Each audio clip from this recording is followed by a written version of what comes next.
Hello. काफी बार chronic pancreatitis के patient पूछते हैं कि सर पैनक्रियाटिक कैलकुलस और पैनक्रियाटिक कैल्सिफिकेशन क्या सही में रिवर्स हो सकता है? जवाब है हाँ। मैं doctor Ravi Varagade, author, genetic health expert और स्पेशलिस्ट ऑफ इनक्यूरेबल डिसीजेस, 25 साल के अनुभव के आधार पर ये बता रहा हूँ कि स्टोन्स डिसॉल्व हो सकते हैं। जी हाँ, ये कोई नई इन्फॉर्मेशन नहीं दे रहा हूँ मैं आपको। ये ऑलरेडी साइंटिफिकली प्रूव्ड है। इसका एक प्रोसेस होता है कि स्टोन्स कैसे बनते हैं और स्टोन्स कैसे डिसॉल्व हो सकते हैं। आज मैं आपको बताने वाला हूँ, चाहे वो किडनी स्टोन हो, चाहे पैंक्रियाटिक स्टोन हो या पूरे बॉडी में कहीं भी कैल्सिफिकेशन हो, क्या ये रिवर्सिबल है? जी हाँ, ये रिवर्सिबल है। क्या ये अपने आप रिवर्स होगा? जी नहीं, ये अपने आप रिवर्स नहीं होगा। लेकिन क्या हम कुछ ऐसा कर सकते हैं कि ये रिवर्स होना शुरू हो जाए? जी हाँ, हम ऐसा कुछ कर सकते हैं और कुछ ट्रीटमेंट है, कुछ मेथड्स ऐसे हैं जिससे स्टोन और कैल्सिफिकेशन ये रिवर्स हो सकते हैं, यानी कि डिसॉल्व हो सकते हैं और गायब भी हो सकते हैं। और आप ऐसा भी इलाज कर सकते हैं, ऐसे भी टेक्निक्स है जिससे स्टोन बार बार बनना ही बंद हो जाएंगे। चलिए बात करते हैं कि स्टोन्स बॉडी में तैयार कैसे होते हैं। सिंपल। स्टोन यानी कि पत्थर यानी कि रॉक नेचर में बहुत सारे तरीके से अवेलेबल है। स्टोन रॉक ये तो नेचर में भी बनते हैं। जिस तरह से स्टोन रॉक्स नेचर में बनते हैं, करीब करीब उसी तरह से बॉडी में भी तैयार होते हैं। नेचर में आपने देखा होगा कि एक तरीका स्टोन बनने का है कि हम उसे पहाड़ियों से काट कर स्टोन बनाते हैं। ऑब्वियसली बॉडी में तो ऐसी कोई पहाड़ी है नहीं। ये जो ओरिजिनल स्टोन्स है ये बाजू में हट जाएंगे, लेकिन बॉडी में स्टोन बनने का नेचर का ही दूसरा तरीका है। अब मैं रॉक के डिटेल्ड टाइप्स ऑफ रॉक में नहीं जाना चाहता, लेकिन आपने सुना होगा सेडिमेंट रॉक्स। सेडिमेंट रॉक्स ये रॉक होता है, लेकिन ये सेडिमेंटेशन के द्वारा बनता है। कहीं पर भी अगर किसी लिक्विड में सॉलिड पार्टिकल्स ज़्यादा हो जाए, हेवी हो जाए, तो वो अपने आप सेटल होने लगते हैं, सेडिमेंटेशन होने लगता है। और वो सेडिमेंटेशन होते होते फिर वो स्ट्रॉन्ग टफ हो जाता है और वो स्टोन कहलाता है, रॉक कहलाता है। ऐसे ही कुछ मैं एक्चुअल साइंटिफिक टर्म्स कुछ यूज़ करने वाला हूँ आपको बताने के लिए कि स्टोन्स कैसे बनते हैं। बहुत सिंप्लीफाई करूँगा, आपको ज़रूर समझ में आएगा। और ये समझाना ज़रूरी क्यों है? क्योंकि आज हम पूरे विश्व में इम्पॉसिबल बीमारियों के इलाज के लिए जाने जाते हैं। सबसे ज़्यादा पेशेंट दो दो बीमारियों के आते हैं हमारे पास। एक है क्रॉनिक पैनक्रियाटाइटिस। ज़्यादातर लोग क्रॉनिक कैलकुलस पैनक्रियाटाइटिस के होते हैं और वहाँ पर कैल्सिफिकेशन हो रहा है, ऐसे लक्षण के साथ आते हैं। दूसरे सबसे ज़्यादा पेशेंट जो हम देखते हुए अंकाइलोजिंग स्पॉन्डिलाइटिस। अब अंकाइलोजिंग स्पॉन्डिलाइटिस में अगेन रोल है कैल्सिफिकेशन का। जहां भी रोल है कैल्सिफिकेशन का, calcium deposition, calcium sedimentation, calcium hardening, बस इन्हीं चीज़ों का रोल है। और ये सारी चीज़ों का आज मैं आपको खुलासे से समझा के बता दूंगा। फिर आपको डाउट नहीं रहेगा कि कैल्सिफिकेशन है तो रिवर्स हो सकता है या नहीं हो सकता। आंसर होगा हो सकता है। फिर आपको कैलकुलस है, रिवर्स हो सकता है या नहीं हो सकता? आंसर होगा हो सकता है। इसमें ज़रूर कुछ थोड़े से मात्रा में कुछ एक्सेप्शनल केसेस रहेंगे, लेकिन आज हम बात करेंगे ज़्यादातर केसेस में क्या होता है। एक्सेप्शनल केसेस में बहुत से एबनॉर्मल बीमारियाँ आती है, बहुत से जो पैराथायराइड हार्मोन्स की बीमारी आती है जिसमें स्टोन बहुत तेज़ी से बनते हैं। हम इन चीज़ों की बात नहीं करेंगे, वो कम्प्लीटली नए लेवल की पैथोलॉजी है। हम बात करेंगे ज़्यादातर इन्फ्लेमेटरी बीमारियों में स्टोन्स या कैल्सिफिकेशंस कैसे तैयार होते हैं, राइट? चलिए, किस तरह से स्टोन बनते हैं इसके पीछे कुछ थियरीज है, कुछ प्रूव हो गई है इसमें से, कुछ केमिकल लैब्स में हम अभी भी यूज़ करते हैं। ये जो थियरीज है इसी के बेसिस पर पता चला है कि स्टोन कैसे बनता है। सबसे इम्पोर्टेंट, बॉडी का कोई भी केमिकल हो, कोई भी लिक्विड हो, लिक्विड में आप बॉडी के अंदर पानी भी होता है, देन केमिकल्स होते हैं, कुछ मेटाबॉलिक सबस्ट्रेट्स होते हैं, मतलब पानी के अंदर कुछ सॉलिड पार्टिकल्स होते हैं। सो जहाँ भी पानी की मात्रा ज़्यादा मात्रा में है और बॉडी में लिक्विड का फ्लो सही है, वहाँ पर ये सॉलिड्स कभी डिपॉजिट नहीं होते हैं। लेकिन कुछ लोग, चलिए मैं एक सिंपल एग्जांपल बताऊंगा तो आपको जल्दी समझ जाएगा। आप बताइए, दो व्यक्ति है, एक सुरेश है, रमेश है। अगर सुरेश बहुत ज़्यादा पानी पीता है और बहुत बार यूरिन जाता है और रमेश पानी बहुत कम पीता है, यूरिन नहीं जाता है, तो मुझे बताइए किसकी बॉडी में स्टोन बनने के चांसेस ज़्यादा रहेंगे? सोच के देखिए। क्योंकि जहां सुरेश बहुत सारा पानी पी रहा है, बॉडी में फ्लूइड का फ्लो कंटिन्यूअस है, जैसे कि बहती हुई नदी में ज़्यादा कुछ डिपॉजिट नहीं होता, लेकिन ठहरे हुए तालाब में डिपॉजिट होता है, सेडिमेंटेशन होता है और नीचे बहुत सारा सॉलिड मटेरियल जमा हो जाता है ना, सिंपल एग्जांपल। सो वैसे ही आपकी बॉडी के फ्लूइड का मेटाबॉलिज्म, फ्लूइड का स्पीड अगर ज़्यादा है तो आपको स्टोन बनने के चांसेस कम है। और अगर पानी कम पीते हैं आप, या किसी भी रीज़न से, सपोज फॉर एग्जांपल कोई एक्सरसाइज कर रहा है और नहीं कर रहा है, सो जो नहीं कर रहा है उसके बॉडी के फ्लूइड का मूवमेंट कम रहेगा। जो एक्सरसाइज कर रहा है उसके बॉडी के फ्लूइड का मूवमेंट ज़्यादा रहेगा, उसका हार्ट ज़्यादा पंप कर रहा है, ज़्यादा तेज़ी से ब्लड को ढकेल रहा है और ब्लड ज़्यादा तेज़ी से जा रहा है, तो पूरे बॉडी में ब्लड की ओवरऑल मेटाबॉलिज्म, एक्शन, सब कुछ तेज़ रहेगा। सो अगर आपकी बॉडी नदी की तरह है, मतलब फ्री फ्लो हो रहा है फ्लूइड्स का, तो आपके बॉडी में स्टोन्स कम बनेंगे। और अगर आपके बॉडी में फ्लूइड का स्पीड कम है तो आपके बॉडी में स्टोन ज़्यादा बनेंगे। सो ये हो गया स्पीड के बेस। लेकिन आप कहेंगे सर पैनक्रियास में स्पीड का इतना नहीं होता। एग्रीड, एक हो गया स्पीड, ये फिजिकल पैरामीटर हो गया। दूसरा आता है सेडिमेंटेशन, यानी कि जब केमिकल इम्बैलेंस हो तब, लिक्विड और सॉलिड्स का जब केमिकल इम्बैलेंस होता है, जब लिक्विड कम हो जाता है या फिर सॉलिड क्रिस्टलाइज हो जाता है, यानी कि प्रेसिपिटेट हो जाता है, मतलब सॉलिड क्रिस्टल्स में कन्वर्ट होता है, तो ये भी डिपॉजिट होके स्टोन बनते हैं। तो एक मैंने बताया कि फ्लूइड की स्पीड पर डिपेंड करता है। दूसरा, अगर जो केमिकल इम्बैलेंस है, जो मेटाबॉलिक इम्बैलेंस है, अगर फ्लूइड में होता है तो वो भी स्टोन की तरह डिपॉजिट हो सकता है। सो कुछ प्रोसेस है जिससे स्टोन बनता है, वो है प्रेसिपिटेशन, क्रिस्टलाइजेशन एंड सेडिमेंटेशन। सबसे इंपॉर्टेंट बात इसमें ये नहीं है कि आपको ये तीनों प्रोसेस समझ में आ रहे हैं या नहीं समझ में आ रहे हैं। बहुत सिंपल है। ठहरे हुए पानी में नीचे तो सॉलिड जमा होंगे और बार बार जमा होते होते, बार बार कलेक्ट होते होते वो थोड़ा हार्ड भी होंगे और वही आगे चल के स्टोन कहलाएंगे। सबसे इंपॉर्टेंट बात इसमें यह है कि बॉडी में केमिकल इम्बैलेंस हो तो स्टोन बनते हैं। सिंपल, यही पे एक लाइन रिपीट करूंगा, बॉडी में केमिकल इम्बैलेंस हो तो स्टोन बनते हैं। बॉडी का ये केमिकल इम्बैलेंस अगर करेक्ट हो जाए तो स्टोन डिसॉल्व भी होते हैं। अब स्टोन, अब गॉल ब्लैडर को क्या स्टोन भी आता है। सो ये गॉल ब्लैडर स्टोन एकदम अलग है, तो उसको हम यहाँ चर्चा नहीं करेंगे।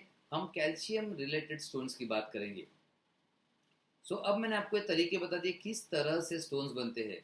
एक और बहुत इंपॉर्टेंट चीज़ है, स्टोन्स जो बनते हैं इसमें कैल्शियम कार्बोनेट ये मैक्सिमम जगह कंटेंट होता है। जहाँ भी कैल्शियम कैल्सिफिकेशन, स्टोन फॉर्मेशन आता है, वहाँ कैल्शियम कार्बोनेट का रोल होता है। अब कैल्शियम कार्बोनेट को हम केमिकली स्टडी करेंगे या बायोकेमिकली स्टडी करेंगे तो बहुत सिंपल सा एक फैक्ट सामने आता है। कैल्शियम की सॉल्युबिलिटी, नॉर्मल पानी में कैल्शियम इजीली सॉल्युबल नहीं है। नॉर्मल पानी में कैल्शियम इजीली सॉल्युबल नहीं है, लेकिन अल्कलाइन बॉडी पीएच, अगर बॉडी पीएच अल्कलाइन हो जाता है तो कैल्शियम डिसॉल्व होना शुरू हो जाता है। दूसरा, ये हाईली पीएच पर बहुत ज़्यादा डिपेंड होता है। सो बॉडी का पीएच सही मेंटेन कीजिए, कैल्शियम के स्टोन्स, कैल्शियम कार्बोनेट रहने वाले स्टोन्स और कैल्सिफिकेशंस अगर बॉडी में कहीं भी हो गए तो ये डिसॉल्व होना शुरू हो जाएंगे। ये मैं नहीं कह रहा हूँ, आप टाइप कीजिए गूगल पर या फिर केमिस्ट्री की बुक ओपन कीजिए कि calcium dissolution is highly pH dependent. तो सिंपल है, हमें तो सॉल्यूशन भी मिल गया। सो एसिडिक पीएच अगर है तो कैल्शियम ज्यादा डिपॉजिट होगा, अल्कलाइन पीएच अगर है तो डिपॉजिट नहीं होगा, और डिपॉजिट हो चुका है तो डिसॉल्व होना शुरू हो जाएगा। राइट। सो ऐसे कुछ एक्सपेरिमेंट्स हुए केमिकल में और मेडिकल साइंस में, एक्सपेरिमेंट हुए तो पता चला कि 3 इंपॉर्टेंट कारणों से स्टोन बनते हैं। एक मेटाबॉलिज्म इम्बैलेंस, दूसरा केमिकल इम्बैलेंस और तीसरा पीएच के चेंज होने से। ऐसे ही एक एक्सपेरिमेंट में एक एलोपैथिक में मेडिसिन है जो बेसिकली ब्रेन के लिए मेडिसिन है, एपिलिप्सी के लिए एंटी कन्वर्जन मेडिसिन है। तो उस मेडिसिन का नाम है मिथाडियन। तो एक स्टडी किया गया कि मिथाडियन देने से क्या कैल्शियम डिजोल्व हो जाता है, बॉडी के स्टोन्स डिजोल्व हो जाते हैं, पैनक्रियाटिक स्टोन या फिर रीनल स्टोन कोई भी। ये स्पेसिफिकली स्टडी किया गया पैनक्रियाटिक स्टोन के ऊपर। तो पता चला कि मिथाडियन देने से कैल्शियम के स्टोन डिजोल्व हो जाते हैं, पूरी तरह डिजोल्व हो जाते हैं, या फिर स्टोन का साइज कम होता है। अब जैसे ही मैं एलोपैथिक स्टडी का नाम लूंगा लोग कहेंगे यस, फिर तो सही है। तो सही है तो मिथाडियन डिजोल्व कैसे करता है? क्या मिथाडियन वहां जाकर स्टोन से लड़ाई करता है? जी नहीं, मिथाडियन केमिकल कंपोजिशन को चेंज करता है। तो क्यों नहीं हम इस केमिकल, हाँ ये मिथाडियन का स्टडी बहुत आगे नहीं बढ़ पाया क्योंकि इसमें ज़्यादा देने पर साइड इफेक्ट्स भी होते हैं और ब्रेन का ड्रग है, कन्वर्जेंस का ड्रग है। अब छोटा सा पैनक्रियाटिक कैल्कुलस को डिजोल्व करने जाएंगे और नई बीमारी तैयार करेंगे, सो कोई मतलब नहीं, राइट। तो मैं यहाँ पर आपको 3 तरीके बताऊंगा जिस तरह से आप कैल्शियम डिजोल्व कर सकते हैं या पैनक्रियाटिक कैलकुलस को गायब कर सकते हैं। मैं ज़्यादा फोकस यहाँ पैनक्रियाटिक कैलकुलस पर करूंगा और जो अंकाइलोजिंग स्पॉन्डिलाइटिस में कैल्सिफिकेशन होता है दोनों के बारे में फोकस करूंगा। बिकॉज ये पेशेंट्स हम रेगुलरली देखते हैं, इनके रिजल्ट्स हम रेगुलरली देख रहे हैं और बड़ा मज़ा आता है जब इम्पॉसिबल कही जाने वाली चीज़ अपने सामने हो रही है और अपने पेशेंट्स को, हमसे जुड़े हुए जितने लोग हैं इनको फ़ायदा हो रहा है तो बड़ा मज़ा आता है, बहुत सेटिस्फेक्शन मिलता है। तो सबसे पहले मैं आंसर पहले दे देता हूँ एंड उसके तरीके बाद में बताऊंगा। सो सवाल जाएगा, क्या पैनक्रियाटिक कैलकुलस डिजोल्व हो सकता है? Answer is yes. क्या पैनक्रियाटिक कैल्सिफिकेशन रिवर्स हो सकता है? Answer is yes. क्या अंकाइलोजिंग स्पॉन्डिलाइटिस में जो कैल्सिफिकेशन हुआ है ये भी रिवर्स हो सकता है?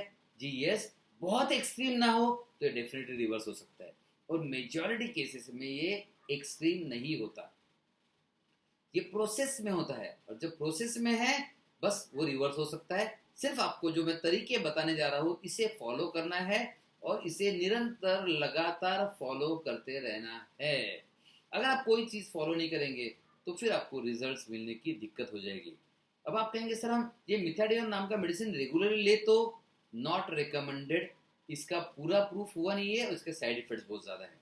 तो सबसे पहले सिंपल करूंगा मैं आपके लिए, अगर मेटाबॉलिज्म का पीएच चेंज करना है या मेटाबॉलिज्म चेंज करना है तो सबसे ज़्यादा महत्वपूर्ण कोई चीज़ है तो आपको 3 चीज़ों पे फोकस करना चाहिए।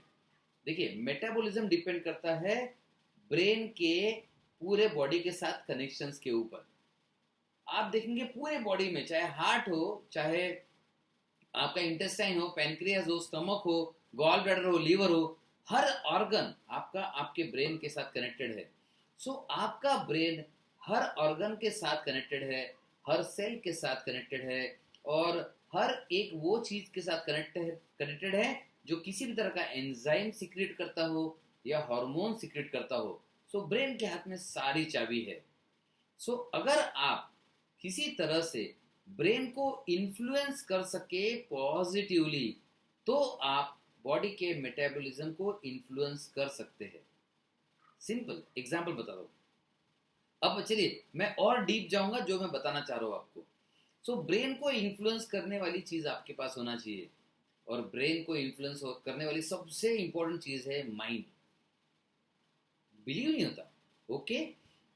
जैसे मैं काफ़ी बार एग्जांपल देता हूँ, अगर अगर आप कहीं आप अंधेरे में जाते हैं और वहाँ पर आपको, अगर आप भूत से डरते हैं या जंगल में जाते हैं जानवर से डरते हैं और वहाँ पर आपको भूत की आवाज़ आती है, वैसे कोई आवाज़ होती नहीं है बट ऐसे डरावनी सी आवाज़ आती है या कोई जानवर की आवाज़ आती है तो देखिए आपके दिल की धड़कनें बढ़ जाती है। तो क्या लगता है आपको, डर ब्रेन को लगा या माइंड को लगा?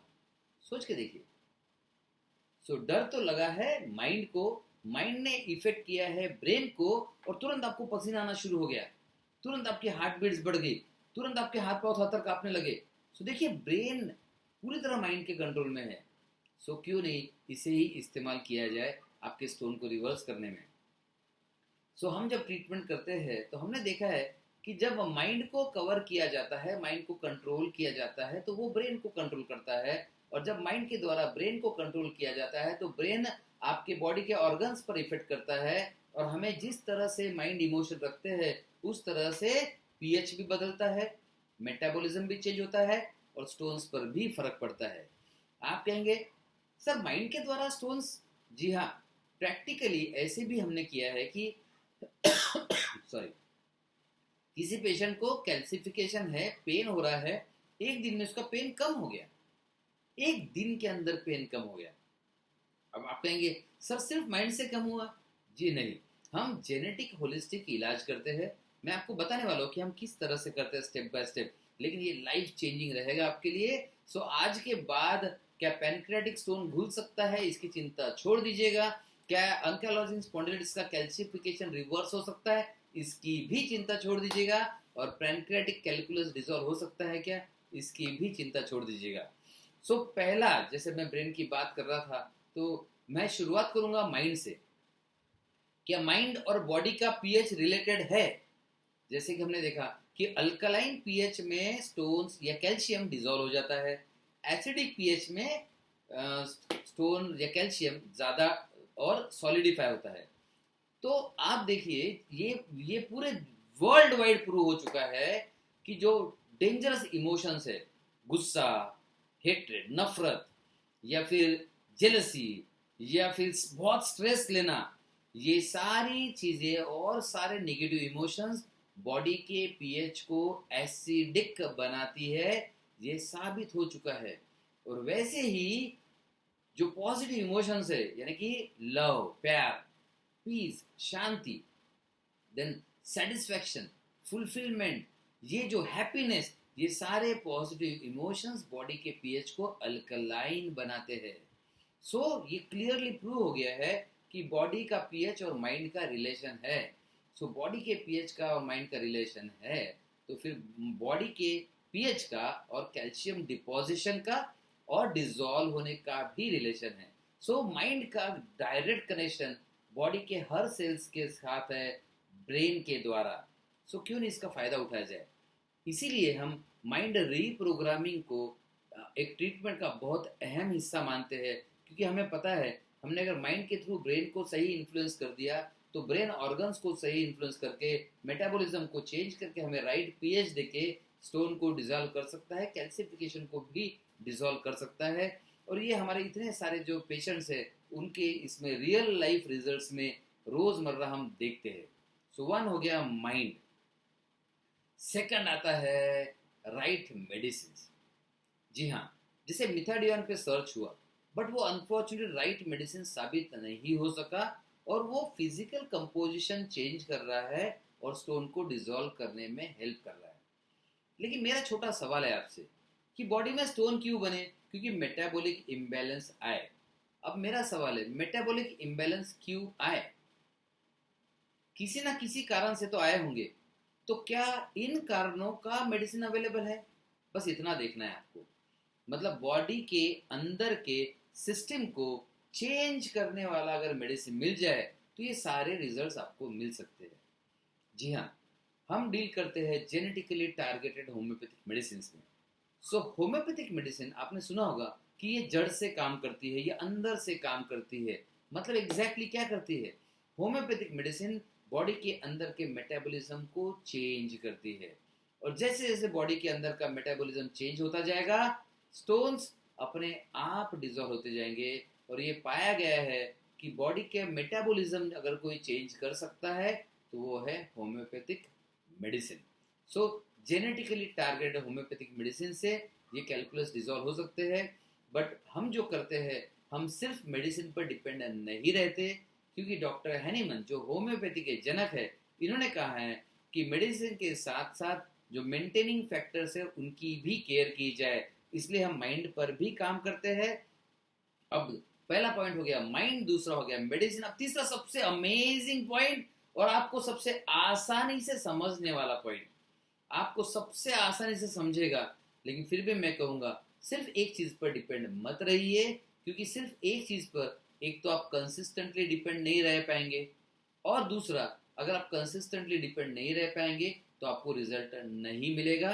और तीसरी बात, अगर आप जिस कारण को अभी मैं जो बताने जा रहा हूँ इसको सुनते ही आप खुश हो जाएंगे, लेकिन अगर ये कारण से ज़्यादा जेनेटिक कारण डिपेंड है, मेटाबॉलिज्म के लिए मेटाबॉलिज्म के लिए रिस्पॉन्सिबल है, तो आपको रिजल्ट नहीं मिलेगा। So third and most interesting and most amazing और सबसे ज्यादा रिसर्च जिस पे हुआ है वो है डाइट। सीधी सीधी बात है, अगर पीएच का संबंध है तो दो तरह के डाइट होते हैं, अल्कलाइन डाइट और एसिडिक डाइट।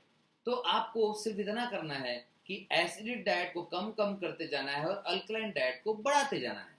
मैं आपको शॉर्ट में बता दूंगा कि एसिडिक डाइट कौन सा होता है, अल्कलाइन डाइट कौन सा होता है। सो सिंपल है, राइट मेडिसिन लीजिए, जेनेटिकली टारगेट मेडिसिन। माइंड को राइट लेवल पर मेंटेन कीजिए ताकि बॉडी का पीएच बराबर मेंटेन हो जाए। और तीसरा, सही डाइट लीजिए। अगर ये तीनों चीजें आप एक साथ कर पाए तो रिजल्ट्स जिंदगी बदलने वाले हो सकते हैं। सो अगर आपको अच्छी लाइफ चाहिए, एक शानदार लाइफ चाहिए, एक अच्छी क्वालिटी की लाइफ चाहिए, आपको लगता है कि आपको बीमारी को खत्म करना है, तो ये तरीका, तीनों के कॉम्बिनेशन करने का तरीका शायद दुनिया में सबसे बेस्ट तरीका है। आप कहेंगे सर स्टोन को डिसॉल्व करना है तो वो लिथोट्रिप्सी आती है, लेजर आता है, लेजर से स्टोन को तोड़ दो तो बॉडी में स्टोन डिसॉल्व हो जाता है, राइट। लेकिन पैनक्रियाटाइटिस इस लेजर से ठीक नहीं होता। मैं जो मेथड बता रहा हूँ इसमें पैनक्रियाटाइटिस भी रिवर्स होता है, वो भी ठीक हो सकता है, रिलीफ भी हो जाएगा, रिवर्स भी हो जाएगा और स्टोन डिसॉल्व हो जाएंगे, कैल्सिफिकेशन भी डिसॉल्व हो जाएगा।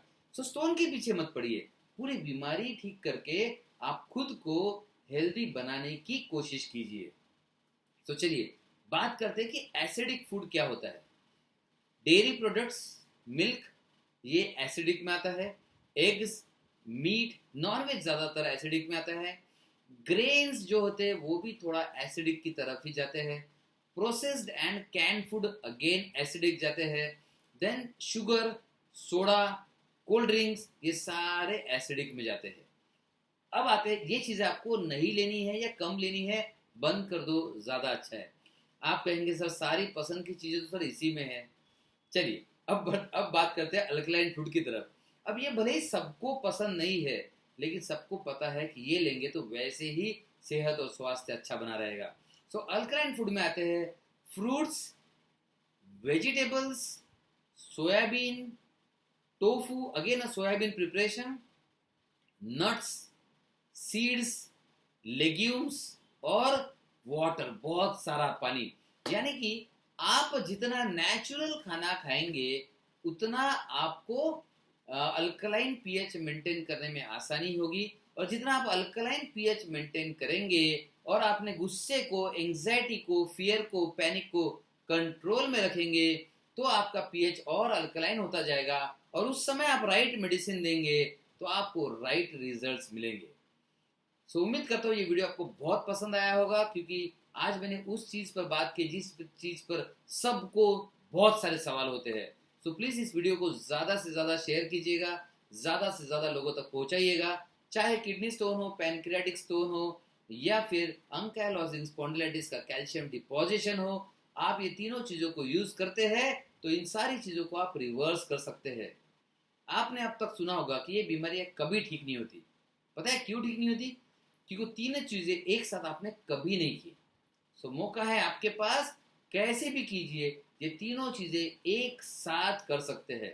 और आपको अगर लगता है किसी भी तरह का हमसे हेल्प चाहिए तो हम फ्री में आपको एक कंसल्टेशन प्रोसेस का दे सकते हैं। हमने फ्री कंसल्टेशन प्रोसेस बनाई है, उसकी लिंक आपको डिस्क्रिप्शन में मिल जाएगी। उसका फायदा लेके आप फ्री में और ज्यादा इंफॉर्मेशन ले सकते हैं कि किस तरह से आप आपकी बीमारी से मुक्त हो सकते हैं, बीमारी को खत्म कर सकते हैं और एक शानदार सी हेल्दी लाइफ, शानदार फ्यूचर और बड़े मजे से अपने गोल्स और विजन पर फोकस करने वाली एक खुशहाल जिंदगी के मालिक बन सकते हैं और हेल्दी लाइफ क्रिएट कर सकते हैं। सो अगर आप अभी तक आपने इस वीडियो चैनल को सब्सक्राइब नहीं किया होगा, सब्सक्राइब जरूर कीजिएगा और हाँ, बेल आइकन दबाना मत भूलिए और इस वीडियो को ज़्यादा से ज़्यादा लोगों तक पहुंचाइएगा, ज़्यादा से ज़्यादा लोगों तक शेयर कीजिएगा। थैंक यू, धन्यवाद and bye bye. and best luck against calcium, calcification, and calculus. Thank you.